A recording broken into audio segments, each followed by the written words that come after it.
I just want to touch your point about foreigners in Singapore, and I know this has been a hot topic. If I may offer my own point of view, and it's quite interesting because sometimes whenever something's bad happens, the first thing we do, we point to the person's nationality. And I think that's not something in which we should encourage in Singapore. I'm raised as a Muslim, and we have always been taught that at the end of the day, when you scold someone, don't scold the person, scold the action. Right? So whether you cross the road when it's red light, whether you're a foreigner or Singaporean, the action is wrong. Right? So at the end of the day, I think we should try and change the discourse to pointing out the actions which are not good. Whether that person is a foreigner, Singaporean, one leg, two leg, brown hair, blue hair, is immaterial, right? At the end of the day, it's the action that we should be worried about. I have teenagers' children, and when I meet my friends, I say, no, don't scold him. Scold his action, right? Tell him what he did was wrong. Don't say he is wrong. Then he thinks everything he's doing is wrong.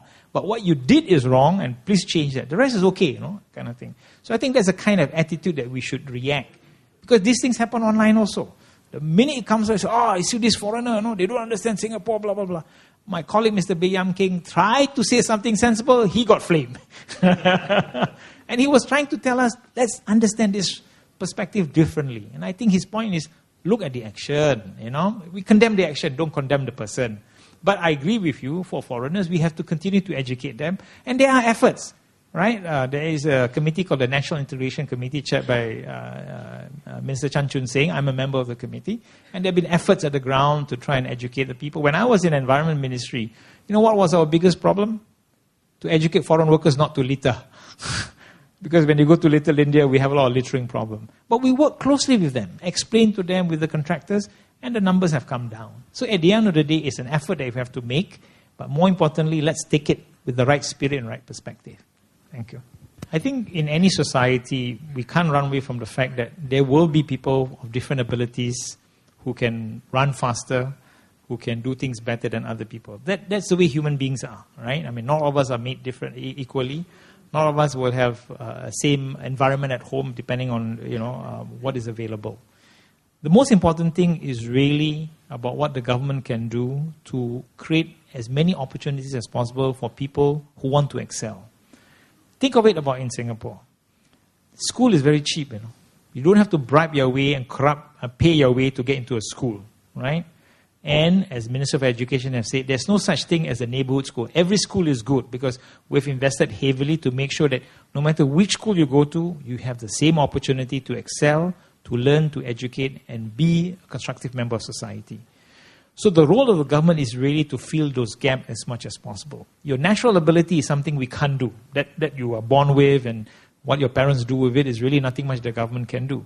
But what the government can do and what this government has continued to do is to invest in as many opportunities as possible for our people to try, to develop and what have you, right? There will be people. I mean, you work in a company, there are bosses and people who are supervisors and there are people who are workers. But the most important thing is, do they see hope? Do they see opportunity to basically improve themselves? So we have mounted a massive training program, right? WDA was created out of that. Now we have E2I. Even the Self-Help Group, I'm chairman of Mendaki, are involved in making sure that we avail ourselves of the opportunities available. Because the government recognizes there were some people who miss out. I was the first boy in my kampung to go university. The rest of them finished O-level, they found a job. But now they are struggling, obviously, because to keep pace. But there are opportunities. So the government recognizes that for all of the things that we have not done in the past, because we were racing to build up the country, let's try to do something now to help people with families to gain better skills so they can get employment. So you cannot run away from the fact that society will divide itself among people who are able and people who are less able. But it is the role of government and the community, which I think is important, in making sure that people don't feel that they have no hope. So therefore, MCYS has been encouraging, ever since I was minister in MCDS, the many helping hands. Volunteerism is an important part of Singaporean life. We're encouraging young people to volunteer, to help, to assist. I mean, for the members of parliament, we do our Meet the People session. We have a lot of young people that come forward so that they understand who are the vulnerable in our society, what can be done. Sam, my colleague here, will tell you, Yuning also will tell you that we have a lot of programs to help the disadvantaged, the vulnerable. I mean, Mayor has given us a lot of resources from the CDC so that we can help them through ComCare and what have you. So the point is that we have to step in and fill up that gap.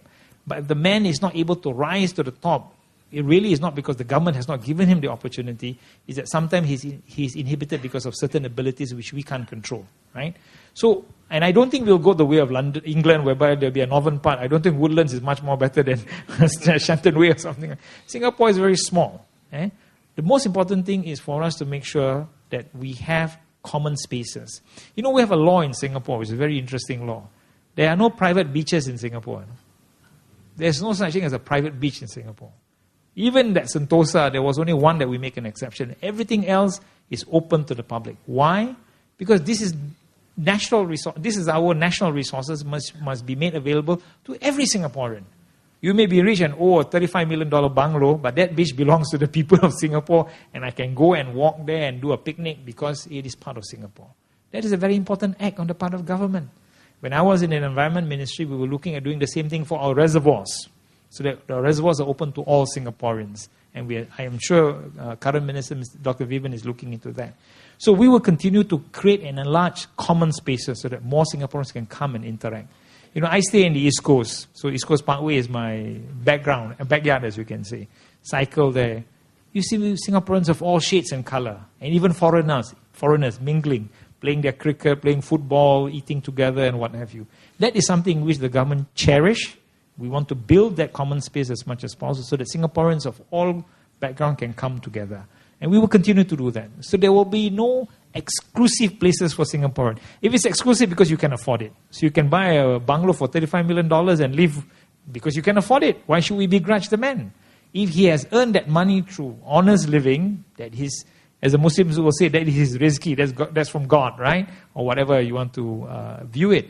But the point is, we shouldn't begrudge a man's ability to excel, but the role of government and society is very important in softening some of those sharp edges so that people don't feel I'm left out, that I don't have access. You know, I mean, we don't have, like, say, for example, a shopping mall only for some people. In some countries, by the way, I will tell you, I won't name the countries, there are shopping malls whose access is only left for the rich and famous. There's one country where you come, the car, your car will park beside a lift. The lift open, you go up, you go to that floor where nobody else can go. You shop, you come down, you live. We don't have such a shopping mall in Singapore, right? It is open to all Singaporeans. If you can afford it, by all means, you can't. Well, go to other centers that you can afford. So at the end of the day, we must make sure that no Singaporean feel that just because they are not earning as much as another person, he cannot access the things which anybody can access, right? So this is a very important point.